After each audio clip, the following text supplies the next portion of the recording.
Okay, I've had this guitar for a couple of days now. It's the Frampton Phoenix Les Paul. It's one of a run of 200 worldwide replicas of his famous guitar that he had on the cover of Frampton Comes Alive.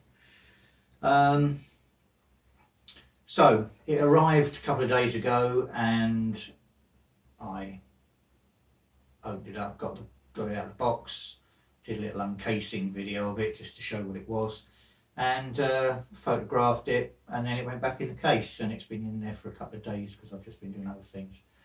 So I thought I didn't even take it out, tune it, plug it in or anything. So I thought I would just plug it in and tune it up and just see what this pickup configuration is all about. Because I said in the other video, it's got an unusual wiring pattern. It's the top two volume and tone knobs work for the neck and the bridge. So you've got neck, bridge and both, which is just usual configuration. But with the middle pickup works off a separate volume and tone. So it kind of throws you out of gear a little bit, because when you have them both on, it's sort of, you don't know where you are. It takes a bit of getting used to. So I've just got this just plugged into my Roland Blues Cube. It's just straight in on the clean channel. And so this is just how it sounds. So everything off. This is the neck pickup.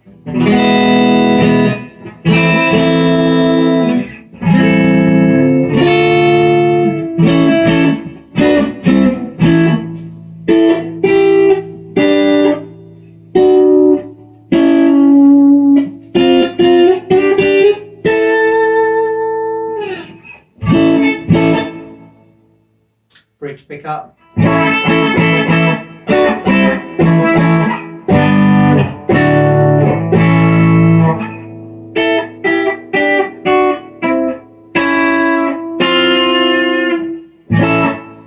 And both.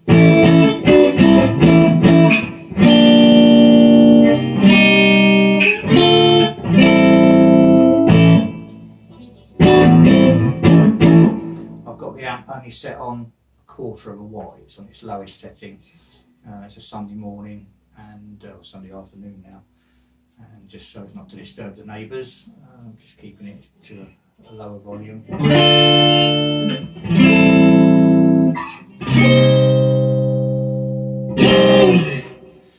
Okay, so that's that. Just standard Les Paul configuration, and then you've got the middle pickup.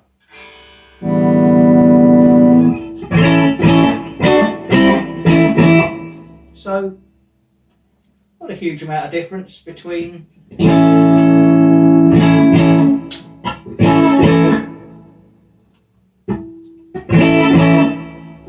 but when you put the others on at the same time, that middle one almost seems to go out of phase and gives it more of a Strat sort of sound.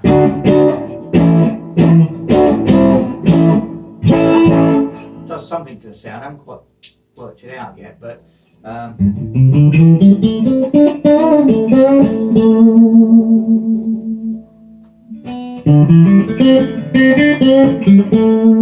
so that's both pickups, neck and bridge.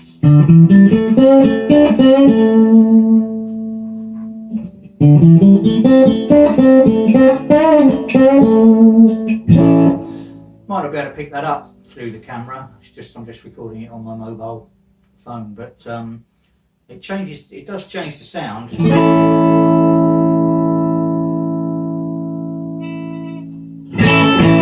then when you take the other two pickups off, it can become brighter again. So that's on all the time, so wherever you put this, that is just the middle pickup. And if I bring the others up,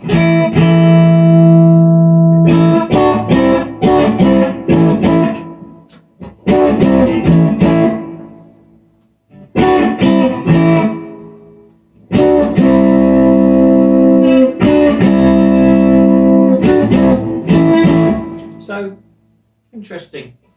It changes the, it definitely changes the sound of the pickups working with each other. But there we are. So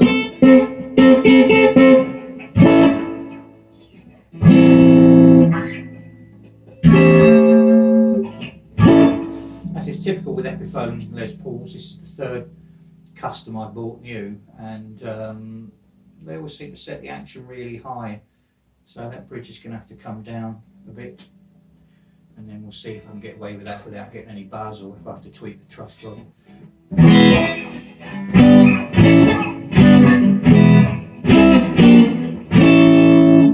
But very are, typical Les Paul in some ways. Just you know, sort of that's just the usual Les Paul thing. But that neck pickup just changes the dynamic slightly. Not a huge thing, but it makes this guitar sort of one on its own. And of course, the guitar itself is iconic because it was the Phoenix that was thought to be destroyed in a fire, and then some 30, I think I said 20 years on the other video, but I think it's actually about 30 years later it sort of turned up, and it was got back to Peter Frampton. And so it is a unique and very iconic guitar. The album cover of Frampton Comes Alive, you can see him holding his guitar, and that was the biggest selling live album for many years, biggest live album in the world. So anyway, when I heard this was coming out, I sort of got my name in quickly, and I wanted to get one, and there it is. So the question is now is where to keep it, because unfortunately the rack's full. I've got a couple of pros there, plus top pros. Got a couple of 1960 tribute, and a couple of customs. One with P90s and one with 490 and 498 Gibson pickups. So Epiphone have really raised their game lately, which is why I've sort of gone out and bought a few. I've been playing other guitars in recent years. I've been using the vintage brand, which are very good, excellent in fact for the money. Well, I've gradually sort of rotated and got rid of some and got these Epiphones.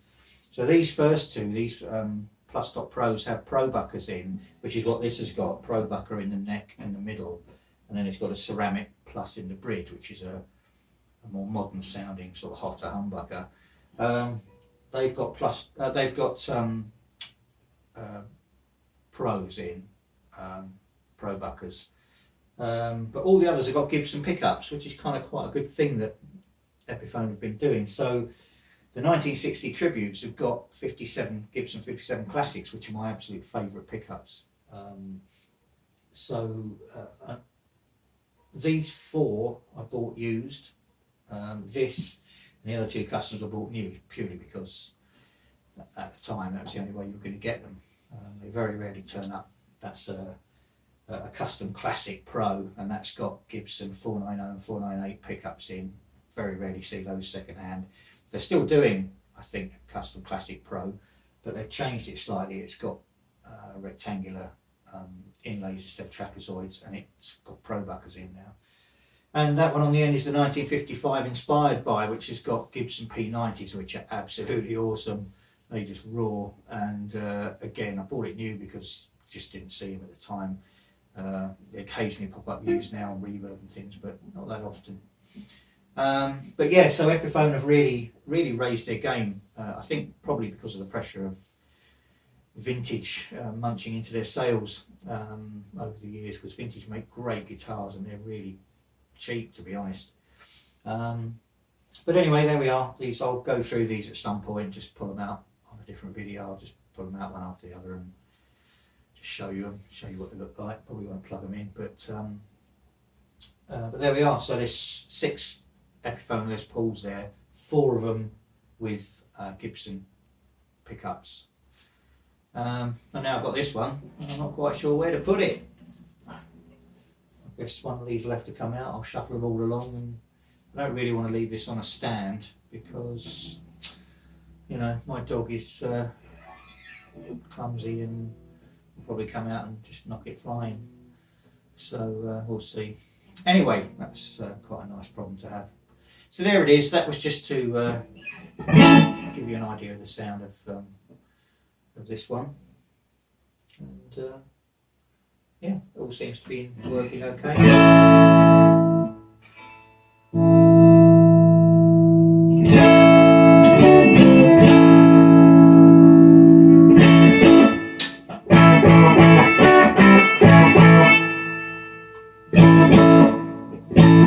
Yeah, amazing. Really changes the sound.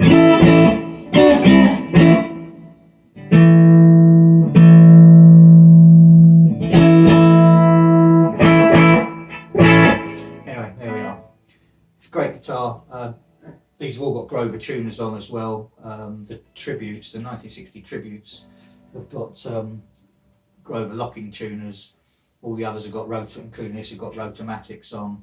Really nice, smooth tuners, and just the Epiphone. I mean, I've had Epiphones since, you know, I don't know, the mid '80s or something. I started buying them, and I've bought and sold them for a while. But they've really raised their game. This is just a gorgeous instrument. It's flawless as far as I can see, which all three of these customs are, which is pretty hard thing to achieve with a gloss black finish. I don't know how they do it.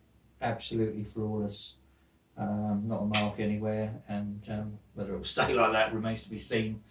I'm bound to knock it against something at some point. That's kind of why I used to quite like buying used guitars, and still do to some extent, because I try and find them as nice as I can, but I'm not too fussed if I accidentally knock them around a little bit. I try to be careful with them, but it's quite difficult, isn't it? So there we are, that's it. That's the Peter Frampton Phoenix Les Paul, and thanks for watching.